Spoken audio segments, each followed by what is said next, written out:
Urdu point और Australia के शहर सिडनी से मैं हूं औरंगजेब बेग। इस वक्त मैं मौजूद हूं सिडनी क्रिकेट ग्राउंड के बाहर, जहां पर अभी शुरू होने वाला पाकिस्तान और ऑस्ट्रेलिया के दरमियान 3 सीरीज का पहला T20 मैच। मेरे साथ मौजूद हैं पाकिस्तानी शायकीन क्रिकेट जो इस वक्त स्टेडियम में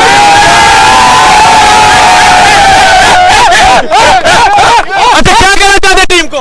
हम ये कहें wish them best of luck, और आज इंशाल्लाह ऑस्ट्रेलिया का जो कैंगरू कड़ी है वो आज बन के रहेगी। अच्छा, क्या मैसेज है टीम के लिए? इनके लिए यही मैसेज है, कम से कम कॉन्फिडेंस के साथ खेलें। बाबर आजम सौ मारेगा। किस खिलाड़ी से तवक्कुआत है? हमारी बाबर आजम से तवक्कुआत है, और ये कहना चाहेंगे कि बर्गर और पिज्जों में भी ताकत होती है। बर्गर पिज्जे खाएं और जीतें, पाकिस्तान का फखर बुलंद करें। अच्छा, आपको किस खिलाड़ी से तवक्कुआ है? क्या कौन क्या जो खिलाड़ी सच आसिफ अली भाई जिंदाबाद। 3 छक्के, सिर्फ 3 छक्के चाहिए। आसिफ भाई आते थे 3 छक्के। आमिर की एक विकेट चाहिए हमें। अच्छा, आपको क्या तवक्कुआ है किस खिलाड़ी से?